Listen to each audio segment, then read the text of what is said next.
Vocês me ouvem bem aí, pessoal?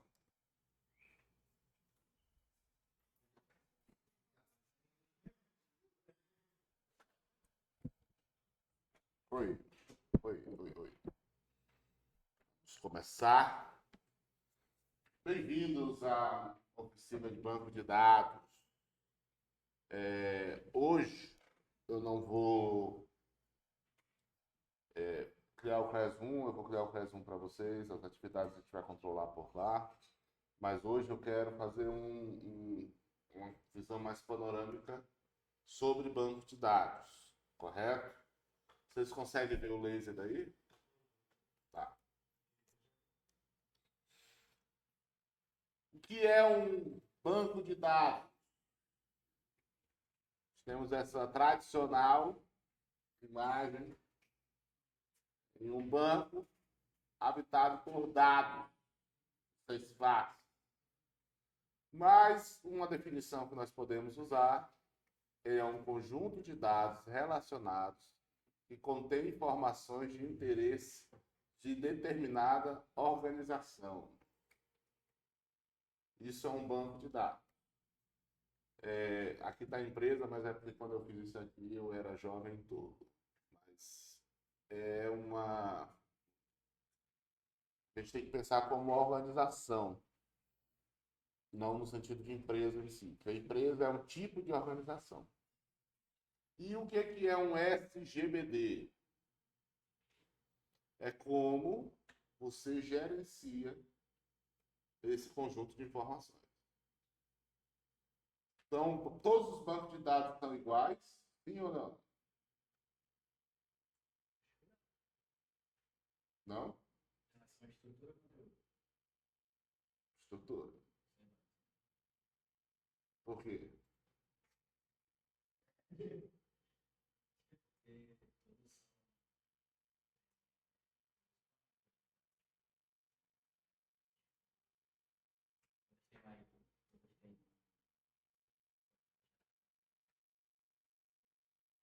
Por exemplo, um banco de dados que foi feito com SGBD do PostgreSQL e um que foi feito no MySQL, a forma como eles organizam pode ser um pouco diferente, mas o dado é o mesmo.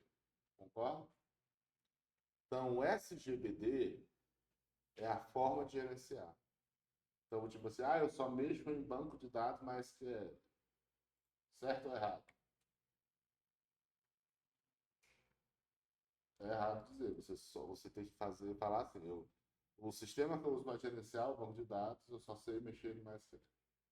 É diferente, porque o banco de dados ele é universal. É como o computador interpreta o armazenamento de dados. Uma planilha de Excel pode ser um banco de dados? Prove.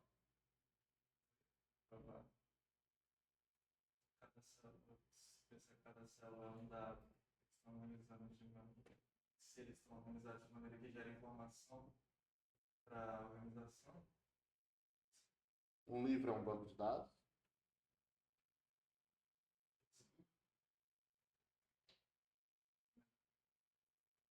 É ou não? Seus pensamentos é um banco de dados? Tudo que você consiga organizar a informação e reaproveitar depois é uma base de dados, de informação. Se eu disparar uma bola aqui na sua direção, qual é o seu instinto primitivo? Ou é desviar ou é segurar a bola se você for um geninho, pelo menos, né? Mas qual é a base de dados que o computador tem para calcular a trajetória da bola?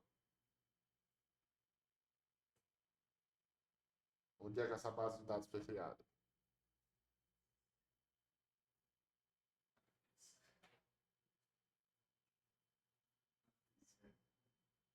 Baseado na sobrevivência. Tudo que vira ameaça, o nosso corpo tem uma reação. Entendeu? Então, a questão de gerenciar banco de dados é muito mais profunda do que só informações. A armazenar de forma organizada as informações ajuda a garantir essas 7 propriedades: controle de inconsistências e redundância, integridade, isolamento, atomicidade, segurança e abstração dos dados.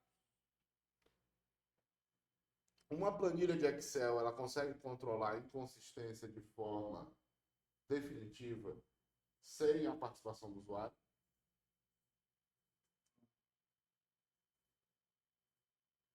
Não, mas se o usuário fizer de forma organizada, ela vai conseguir controlar a inconsistência, correto? Não existe nenhuma forma de padrão do Excel de um dado que você põe para receber só o nome de aluno, o cara digitar número. E ele aceitar. Banco de dados, você consegue fazer esse controle de inconsistência e de redundância. Integridade do dado. O que isso significa, Kel? O que é integridade de dado? O que é uma integridade de dado? O que é ser íntegro? Hã? Ser legal? O que é integrar? Vocês que são da cálculos matemáticos.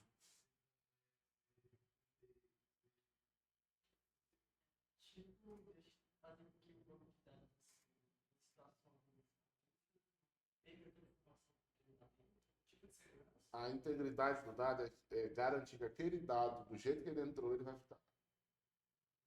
Ele não vai sofrer nenhum morfismo. Isolamento. O que é um isolamento quando a gente fala em banco de dados? O isolamento é que aquele dado, de forma isolada, ele pode ser achado dentro do banco. Eu consigo retornar ele de forma isolada. Ele não precise de outras informações para ele ser resgatado do banco.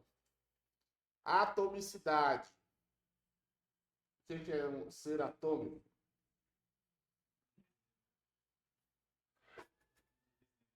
Indivisível. Por exemplo, lá no banco de dados tem o meu CPF. Ele é divisível? Sim ou não?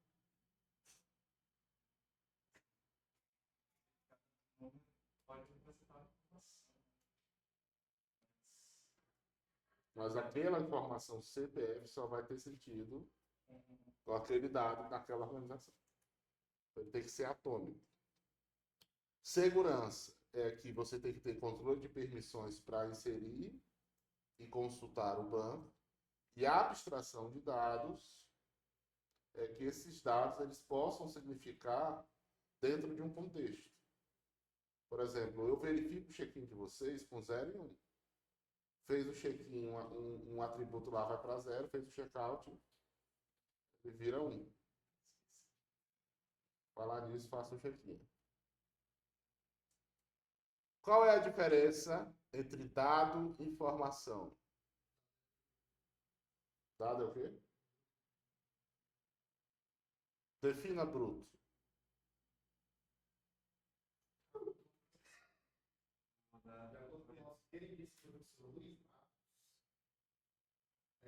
A diferença entre dado e informação se dá quando a gente tem um pacote bruto, vamos utilizar um exemplo. Alguém foi tentar abrir essa porta e pode cair. Todo mundo sabe disso. A informação seria esse dado mastigado para que as pessoas saibam isso com uma melhor clareza, com a maior especificidade do que aconteceu. Por exemplo, aqui tem João. João é aluno do IFRN, né? O Instituto Federal do Rio Grande do Norte. João é um dado. Se eu contextualizar, ou processar, ou mastigar, como o Gabriel falou, aí é que essa informação vai ter, esse dado vai virar uma informação. João pode ser o apóstolo de Cristo. João pode ser um presidiário. João pode ser o melhor aluno do EBACAD.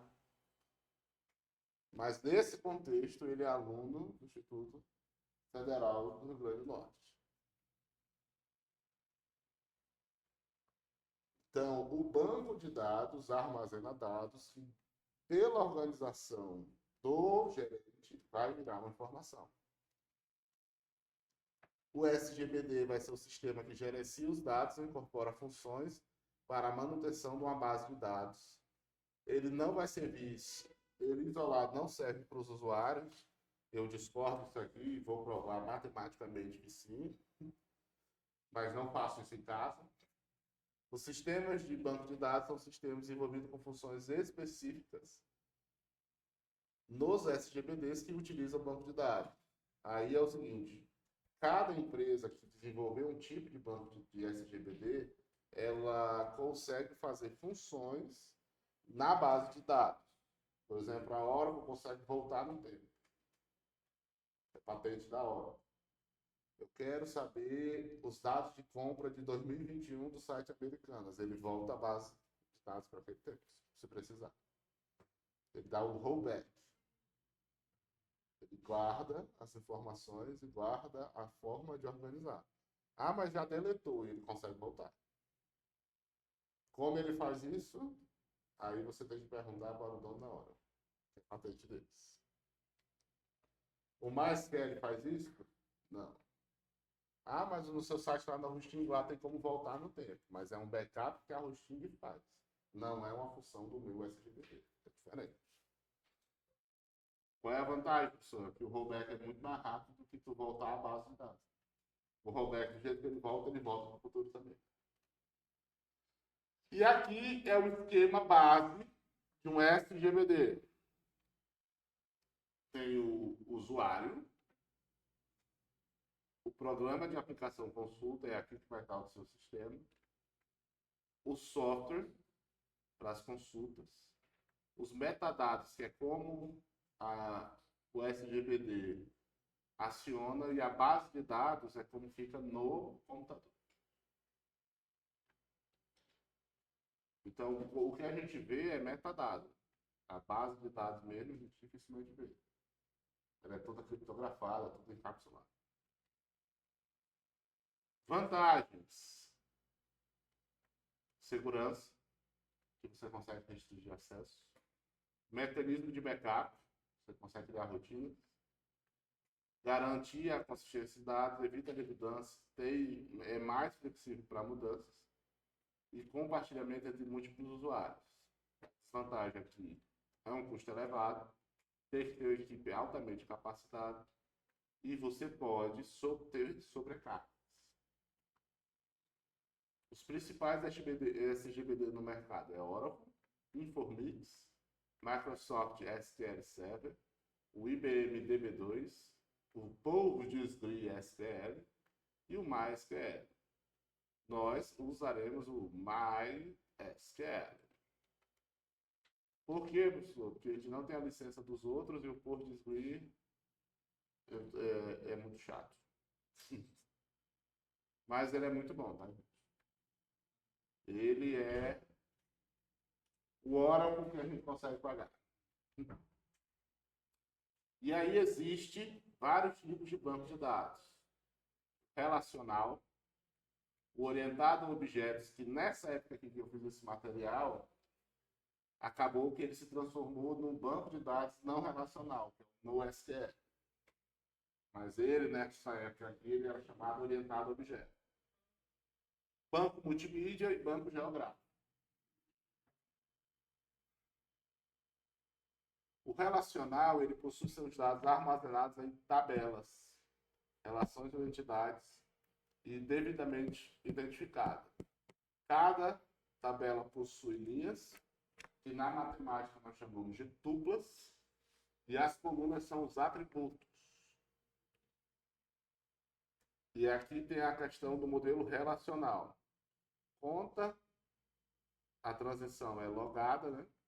E a transação é uma entidade cíclica. Nesse caso aqui, desse banco, o esquema. Né? Aonde a conta vai ter o número e o saldo, o log vai ter a data, e a transação vai pegar o número, a data e a quantia. Para eu saber o meu saldo, eu tenho que saber quantas transações aconteceram naquela conta. Então, para eu ter uma informação, eu tenho que fazer relações das minhas entidades. Até aí, tudo bem? E aqui no Web Academy, nós vamos estudar um dos projetos de banco de dados. É baseado na engenharia de software. E nós vamos fazer levantamento de requisitos, projeto conceitual, projeto lógico e projeto físico do banco de dados. Aonde os requisitos são baseados em entrevistas com o cliente, e aí a gente faz a documentação. Nós fazemos um modelo conceitual aprovado pela equipe e pelo Product Owner, né, o PO. O modelo lógico, que ele é uma criação mais técnica para a equipe, e o modelo físico são o banco efetivamente pronto. E aí eu vou mostrar para vocês o melhor banco de dados já criado, que é o Web Academy. Está até em choque no celular.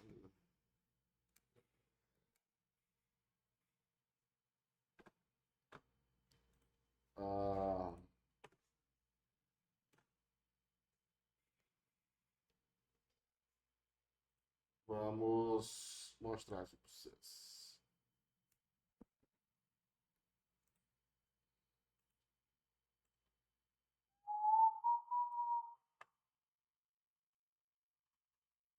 O banco de dados, a gente vai aprender bem mais lá para frente, ele permite a gente criar eventos, criar procedimentos, criar gatilhos e criar visualizações. O que um procedimento faz?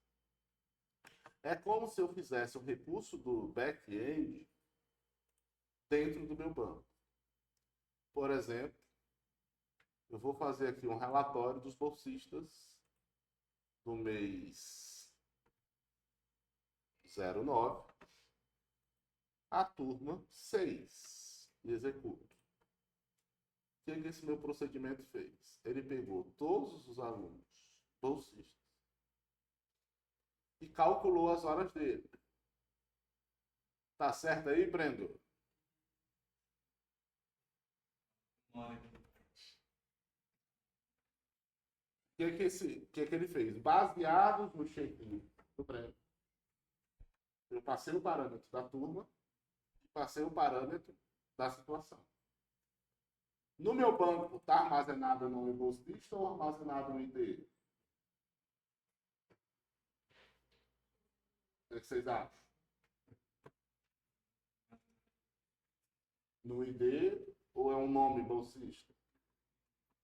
Essas informações não estão numa tabela, elas estão espalhadas em várias entidades. Aí eu criei um procedimento, faz essa consulta e constrói o meu relatório.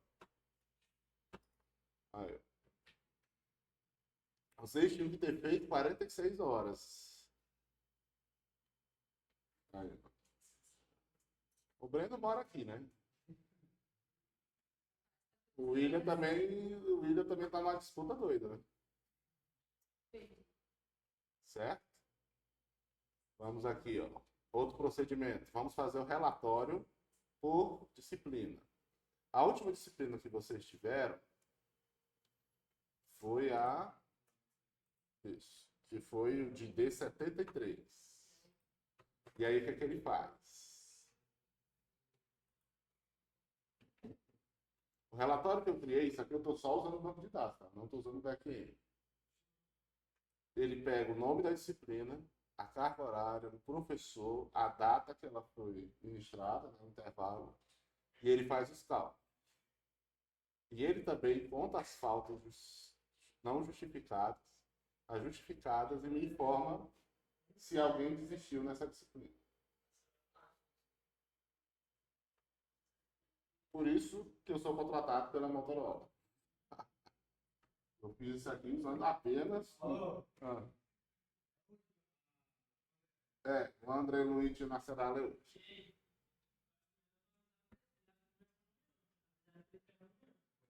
Ué. Fala com a Laura fala com ele. Hã? Qual? Tu é bolsista? No segundo filho. Ixi. Eu achei que Rapaz, ele eu não foi- posso ir. E lá você vai entender. Quando pegou o pauta aí. Dia 25, que foi. Faltou? É verdade.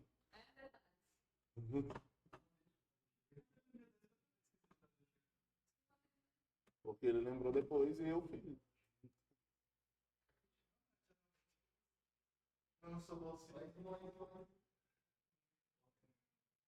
Sim. Égua. perdi a Tão cedo. Ó. Vamos aqui, ó. Vocês estão vendo essa tabela aqui, ó. Log user, né? O que essa tabela faz? Quando eu altero algum aluno, por exemplo, esse aluno aqui é a Esther. Ela agora é bolsista, mas ela não era. Né? Porque alguém desistiu e ela virou bolsista. Eu preciso saber a data que ela virou bolsista. Aí eu fiz lá um gatilho. Quando eu vou aqui na tabela aluno e algum aluno desiste, deixa eu ver aqui, vamos alterar ali o Gabriel.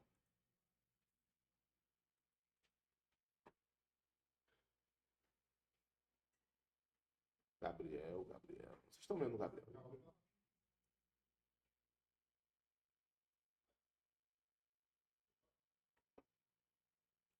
Vamos lá. Gabriel é bolsista. Muito em breve. Ó, eu alterei aqui, né? Eu só mexi em uma linha, numa tabela.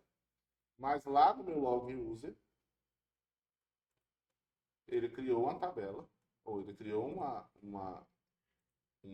linha, me informando que o aluno Gabriel agora é essa que a gente faz logo no banco de dados.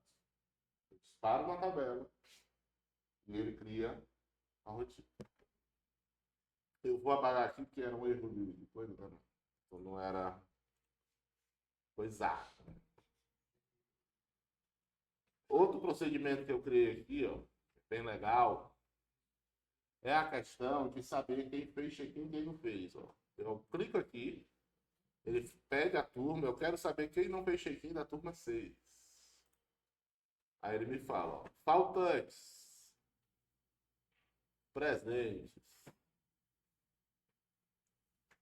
Pega os alunos que não são desistentes, ou são bolsistas, ou são normais, e faz uma tabela. Essa pessoa hoje fez check-in, ela vai para essa tabela. Se a pessoa não fez check-in, ela vai para a Esther ainda não fez o check-in, por isso que ela está aqui. Ela dá o check-in some. Certo? Dá uma atualizada aqui. Outro procedimento aqui, quando eu faço finalizar checkout. Se eu clicar aqui agora, a hora que é agora, ele encerra o check-in.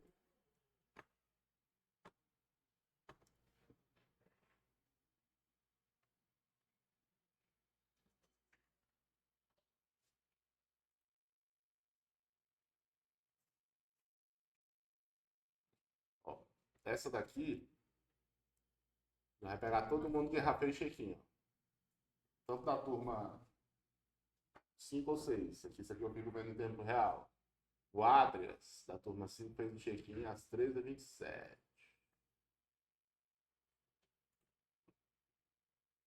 E é assim, ó, pessoal. Eu fiz uma visualização, que é a primeira coisa que a gente vai aprender quando vocês tiverem mais o fundamento. O check-in de vocês é armazenado assim, ó. Só com o endereço. A última pessoa a fazer check-in provavelmente foi a Esther. Eu já tenho 17.924 check-in. realizados. Ó, a disciplina é computação em nuvem. O aluno é a Esther. Ela não fez o check-out ainda e ela é da turma 6. Certo? Vamos agora ver aqui na minha visualização. Chamada full. Aqui é mais completo.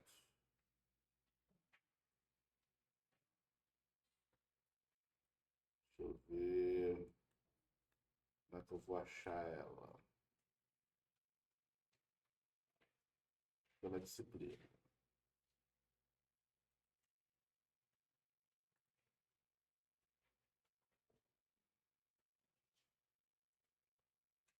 Aqui, ó. Esse é o check-in na Estela.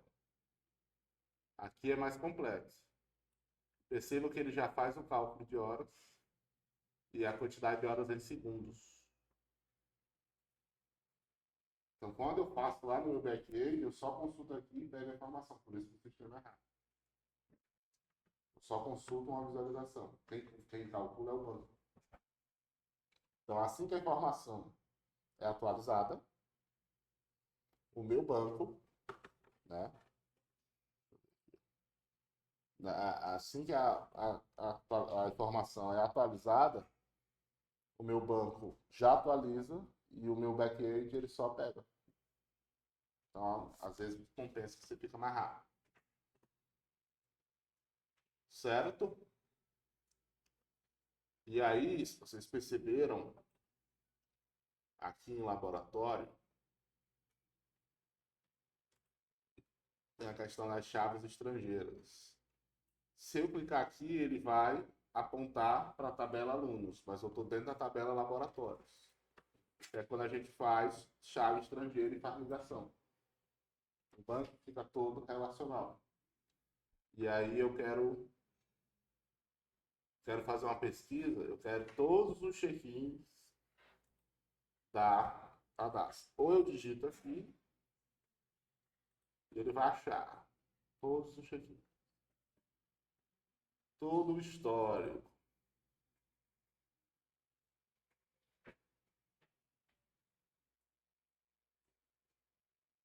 Desde o dia 26/8. E assim vai. Certo?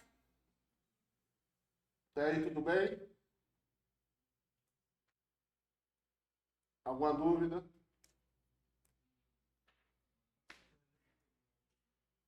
Nenhuma dúvida? Hã? Hã?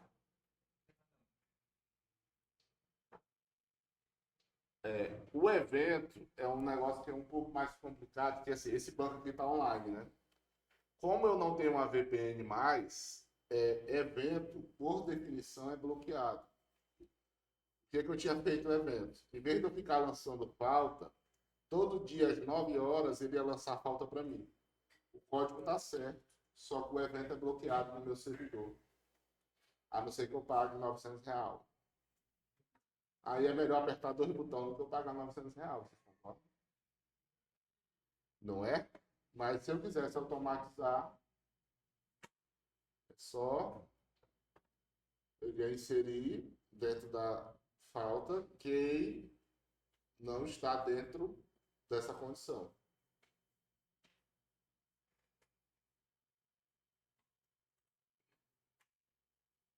Só a gente consegue aprender tudo isso na sua oficina, sim.